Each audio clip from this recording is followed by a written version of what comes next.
August 20th, 1966. A hill outside Niterói, Brazil. A boy is flying a kite. The grass on Morro do Vintém is wet from days of rain, and the air carries that particular thickness that precedes a tropical storm. The city sprawls below, ferries crossing the Guanabara Bay, the distant gleam of Rio de Janeiro shimmering across the water. Up here, the world is quiet. Dense vegetation, loose rock, birdsong, and then something else. Two men lying in the grass, side by side, still. At first, the boy does not understand what he is seeing. They are dressed in formal suits, the kind men wear to church or to funerals.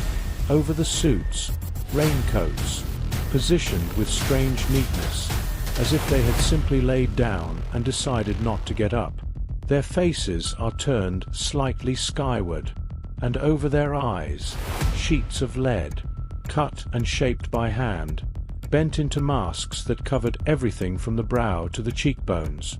Not welding goggles, not medical devices. Handmade, primitive, and utterly inexplicable. The boy ran. By the time police and firefighters climbed the difficult terrain and reached the site, the sun had already set, and when they examined the scene the following morning, the questions they found waiting for them would never, in the 6 decades that followed, receive a satisfying answer. No one had heard screaming. No one had seen violence. There were no wounds on the bodies, no blood on the ground, no signs of a struggle. Just two men, dead in suits, with lead over their eyes, on a hill above a city that had no idea they were there. This is the case that Brazil could never close. To understand what happened on that hill, you need to understand where these men came from, and the world they inhabited. Campos dos Goitacazes is a city in the interior of Rio de Janeiro state, about 175 miles northeast of Niterói, separated from the coast by flatlands of sugarcane and scattered cattle ranches. It is a place of industry and order, of family life and modest ambition. In the mid-1960s, it was also a city being transformed by technology. Television had arrived in Brazil's larger cities, and with it came an entirely new professional class. The technician, the repairman, the man who could make the machines work. Manuel Pereira de Cruz was 32 years old. He was married to a woman named Nelly, and by all accounts of those who knew him, he was a devoted husband, a meticulous worker, and a quiet man.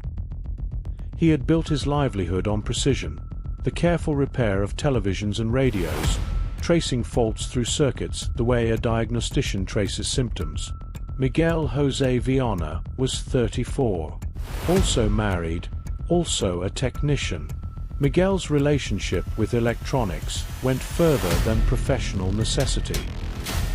He had completed a correspondence course from the National Schools of Los Angeles as far back as 1951 and maintained contact with technical schools in California, including the Hollywood Radio and Television Institute. He read technical manuals with the same fervor that others read novels. These were not men on the fringes of society. They were established, capable, and trusted by their community. Together, they ran a small television repair shop out of Campos. They were well regarded in the field, known particularly for their expertise in a region where such expertise was rare. They were also friends, close friends, bound by shared profession and, it would later emerge, shared fascination with questions that went well beyond circuit diagrams. Because Miguel and Manuel were also deeply interested in spiritism. This is not the minor detail that some retellings make it.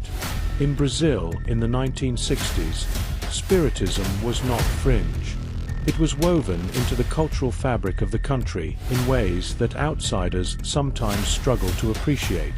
Millions of Brazilians practiced some form of spiritist belief, a tradition influenced by the teachings of Allan Kardec, centered on the idea that spirits could communicate with the living, that consciousness persisted beyond death, and that certain rituals or conditions might allow contact between worlds. The movement had deep roots in Brazilian society across social classes and professional backgrounds. What made Miguel and Manol distinctive was not their belief in spiritism per se. It was how they thought about it. Witnesses and investigators who later examined their belongings found evidence that the two men approached the paranormal the way they approached electronics. Systematically, experimentally, with a mindset of technicians looking for the mechanism behind the phenomenon. They were not passive believers attending seances. They were, in the words of a friend later interviewed by police, what you might call scientific spiritualists.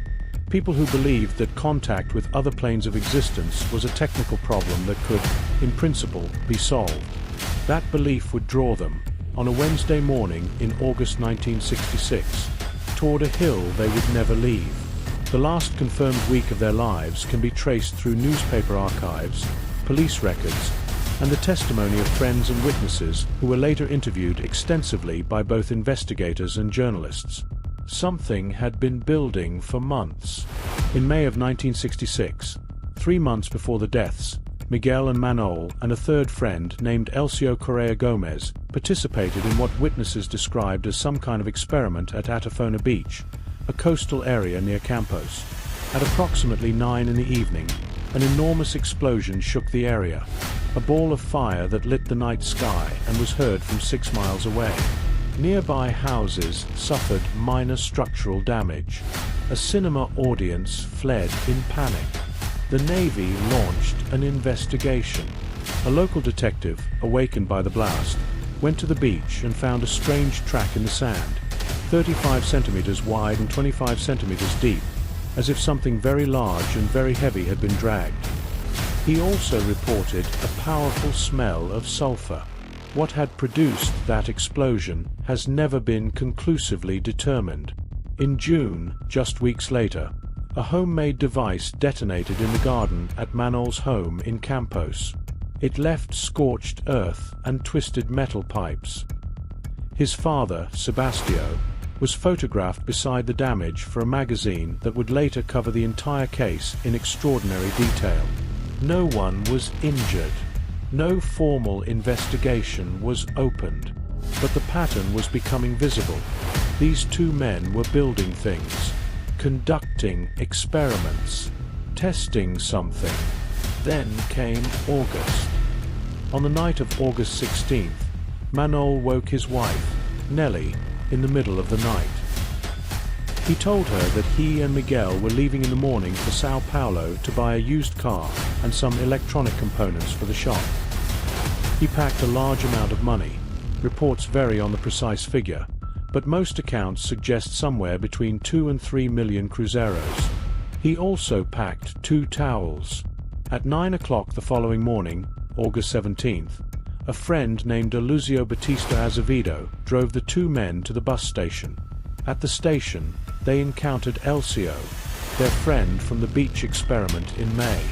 They boarded a bus operated by the Autoviaqueo Santo Antonio Company, occupying seats 25 and 26.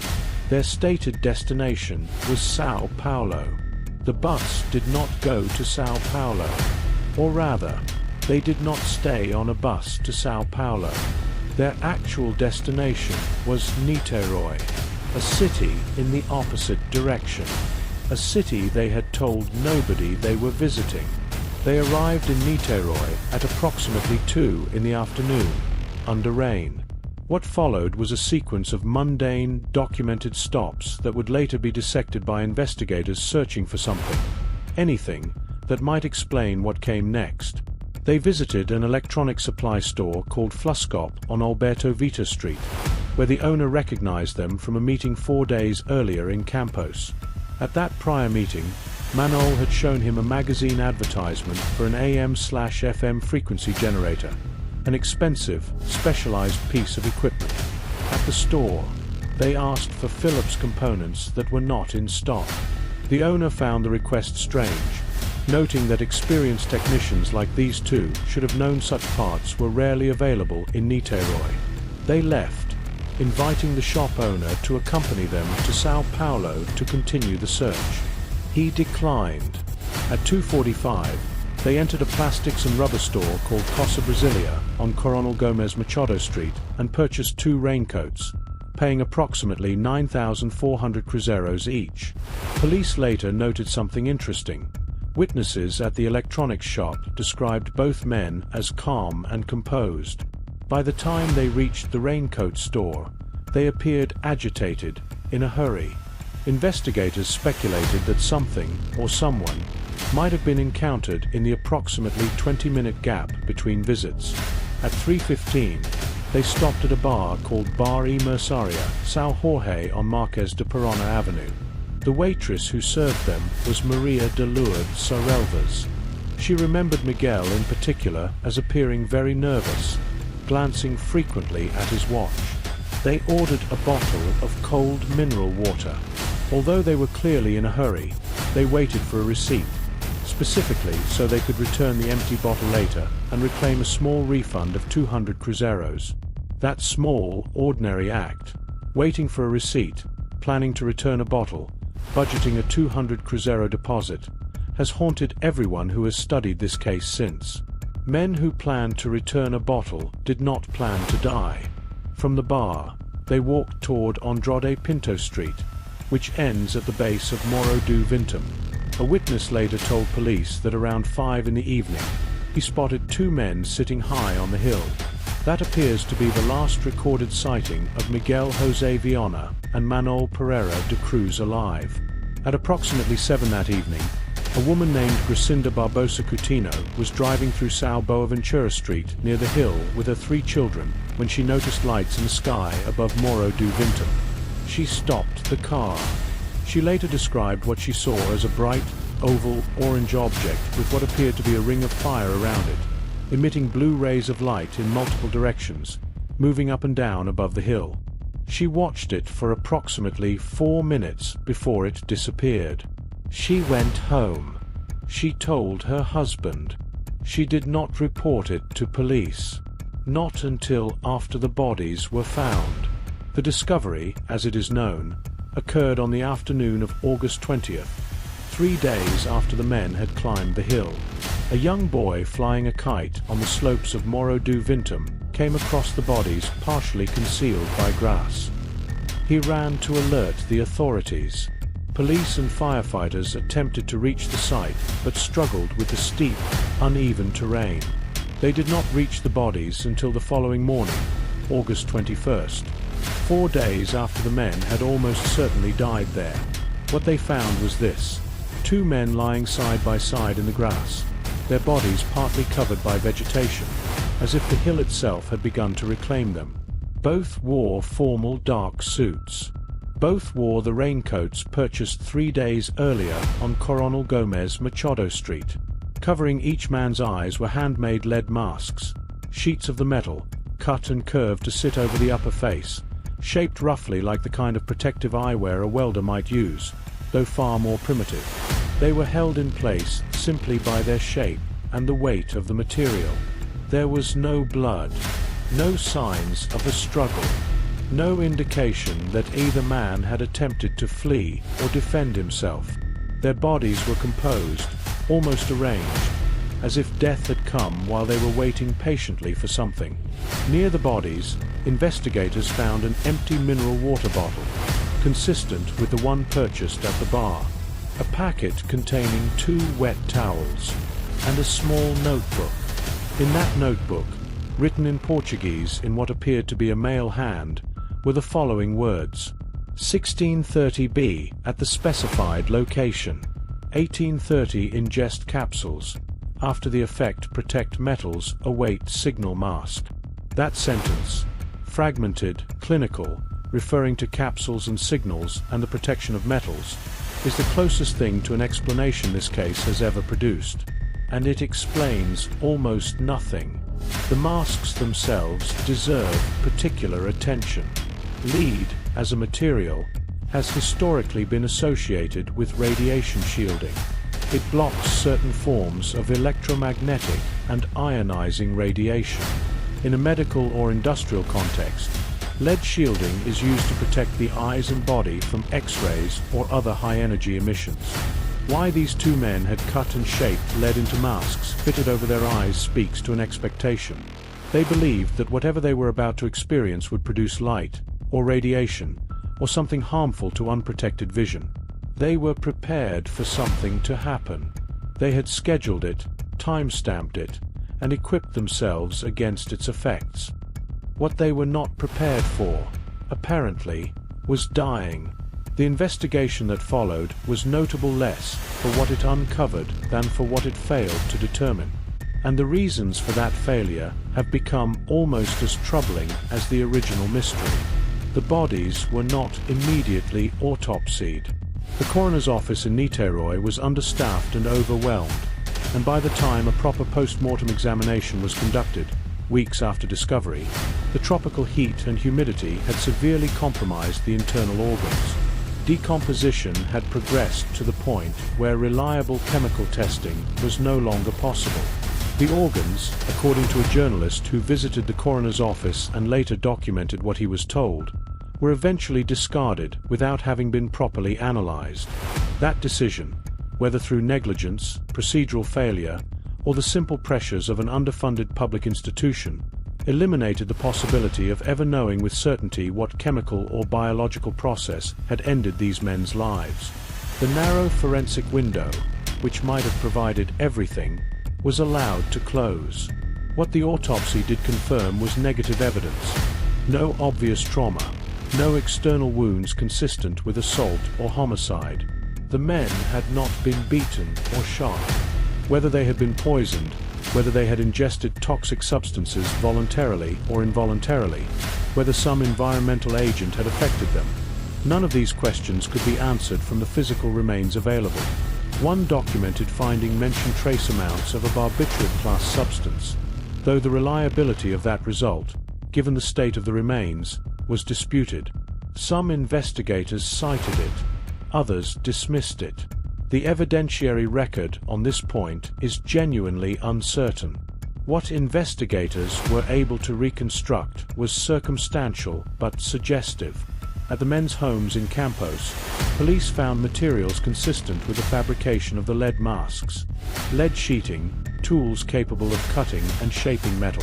They also found literature, books and pamphlets relating to spiritism, parapsychology, and the contact with what the texts described as intelligences from other planes. This material provided the foundation for one of the primary theories that would come to dominate the case. Every theory that has been seriously advanced about the lead masks case must be evaluated against two fundamental constraints. First, no cause of death was ever established with forensic certainty. Second, the note found at the scene implies intentional, planned action. These men scheduled something, prepared for it, and appear to have undergone it voluntarily. The most thoroughly documented theory emerged from investigation of the men's beliefs and social circle.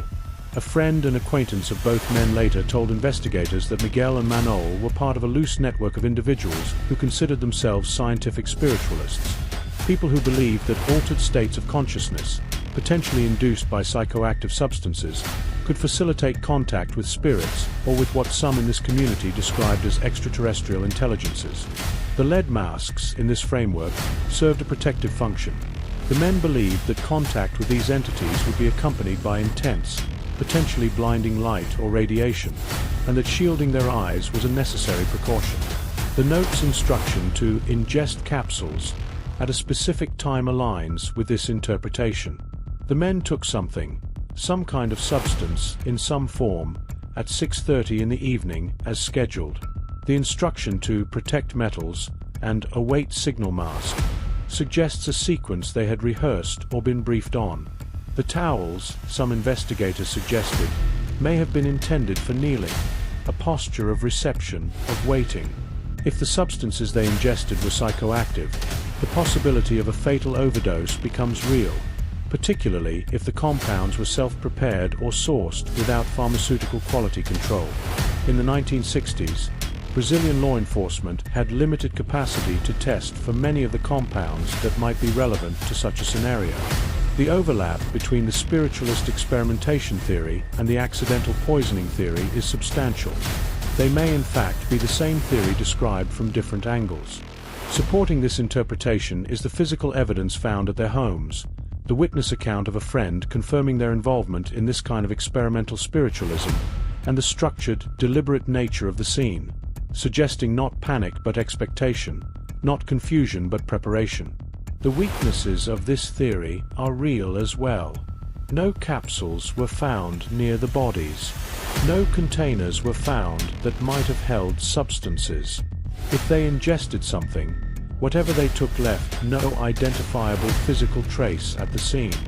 And the question of why two experienced, careful technicians, men who kept receipts for bottle deposits, would fatally miscalculate the dosage of something they were deliberately consuming remains unresolved. A separate theory involves criminal involvement, and it has its own documentary trail. Sometime after the deaths, a man named Bazzani, described in Brazilian press accounts of the era as a known criminal, reportedly told a female relative that he had knowledge of what had happened on Morro do Vintém. According to accounts of his statements to police, Bazzani claimed that he had been recruited by 3 other criminals to assist in robbing Miguel and Manuel, who were known to be traveling with a significant amount of cash. The scheme, as Bazzani allegedly described it, involved luring the men to Niterói through contacts at a local spiritualist center, accompanying them to the foot of the hill, and the details grow vague here, taking their money. What became of this lead is unclear. The published investigation records do not include a formal conclusion to this thread. Bazzani's account, if accurately reported, raises the question of what actually happened on the hill. Did the criminals merely rob the men, or was there violence that left no external mark? Could some kind of substance have been administered without the men's knowledge? None of these questions were definitively answered. The criminal theory has one significant problem as a complete explanation. The bodies were found with money still in their pockets. If robbery was the motive, it was executed poorly, or not at all. A third category of theory reached international attention and has since defined the case's cultural legacy more than any other. Almost immediately after the story broke in Brazilian media, the strange details, the lead masks, the hilltop, the scheduled note, the lights reported in the sky that evening, attracted the attention of publications and researchers focused on unidentified aerial phenomena. In 1967, the British Flying Saucer Review published a detailed account of the case. The story spread globally through paranormal networks, acquiring embellishments with each retelling. It is important to be precise here about what the evidence does and does not support. What the evidence supports. 2 men who believed in the possibility of contact with non-human intelligences climbed a hill with lead masks at a scheduled time. What the evidence does not support. Any confirmed interaction with extraterrestrial craft. The lights reported by Gracinda Coutinho that evening have never been explained, but witness accounts of unexplained aerial lights, taken alone, do not constitute evidence of spacecraft or alien contact. The supernatural interpretation of this case is culturally significant and cannot be dismissed without acknowledging its grip on the public imagination, but it cannot be confirmed by the available physical record. Behind every theory, every investigative thread, every forensic limitation, there are families. Nellie de Cruz, Manuel's wife, learned that her husband was dead not from a police officer at her door, but from the spreading news. The couple's children grew up without their father. Miguel's brother, Herval Viana, traveled to Niterói to claim the bodies and was the one who identified them. He sat across the desk from investigators and answered questions he could not answer about things he had not known. A journalist named Morro Dias, who covered the story for multiple Brazilian newspapers and later described it as the most compelling case he ever reported, arrived at the coroner's office seeking information and learned instead that the organs had already been discarded. The people closest to this case spent their lives in the shadow of an open question. What were Miguel and Manuel doing on that hill? Had they been deceived? Had they chosen this?